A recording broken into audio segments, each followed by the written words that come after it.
ব্রহ্ম সত্য, জগৎ মিথ্যা, তাই আর কোনো প্রশ্ন নয়, কোনো দ্বিধাদ্বন্দ্ব নয়, শুধু বেদ বাক্য কণ্ঠস্থ করে যাও। একদিন মুক্তি এসে ধরা দেবে তোমারই দুয়ারে। জীবন পদ্মপত্রে জলে জীবন পদ্ম। I know Indian pundits should be encouraged for learning English. And that is the spirit of the cause. মোটেই না, মিথ্যা কথা। দেশের পণ্ডিতরা করবে দেশের ভাষার চর্চা, তাই জন্যই তো সাহেবরা টাকা দিয়েছে। ইংরাজি পড়ো সবে, ইংরাজি পড়ো, ইংরাজি পড়ো সবে, ইংরাজি পড়ো। Who are you, Babu? I কেরানি সাহেব। তা তুমি খেরুপ ইংলিশ শিখে আছো? Yes sir. Okay. Very good sir.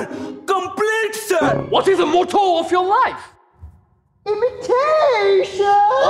Hi young Bengal.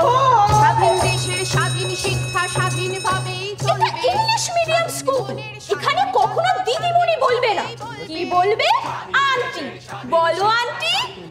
Aunty aunty. পরীক্ষা হলে গার্ড রাখা চলবে না, চলবে না, চলবে না। সবাইকে বই দেখে লিখতে দিতে হবে। To keep the problem mathematically manageable, let us consider only two commodities, air and water, and as after one Robertson's week.